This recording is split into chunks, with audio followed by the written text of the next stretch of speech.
In today's Indians home opener, there is an unusual connection to history and to a war which was a turning point in the history of the United States. So here is Leon Bibb, who will first take us back in time and then bring us to the Indians baseball game at Progressive Field this very moment.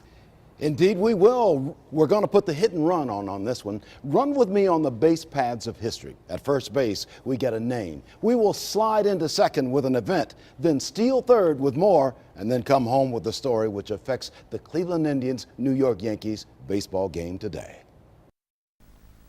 Cleveland's Soldiers and Sailors Monument, which honors the memory of the Cuyahoga County residents who served in the Union forces during America's Civil War, has a tie to the Cleveland Indians home opener.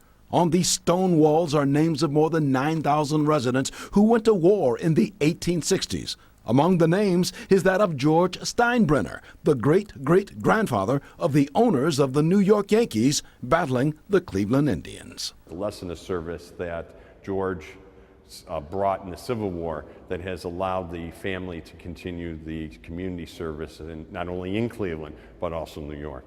In 1861, at age 23, Cleveland's George Steinbrenner enlisted in the Union Army. Though wounded, Steinbrenner survived the war. He returned to Cleveland and built a financial empire, eventually inherited by his great-grandson, who bought a baseball team.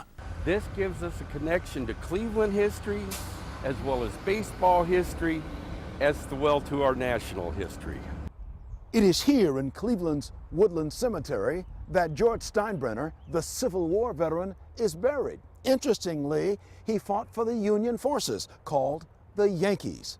Generations later, Steinbrenner's descendant from Cleveland bought the New York Yankees baseball team, who today are back in Cleveland. He really was a Yankee. He was the first Yankee. Baseball? More than that. History with the present-day Yankees, who owe much to Cleveland. George Steinbrenner III, formerly of Cleveland, bought the Yankees in 1970. He died 3 years ago, and sons Hal and Hank Steinbrenner are now owners. Throwing the fastball here in Cleveland with a little bit of history, I'm Leon Bibb, News Channel 5.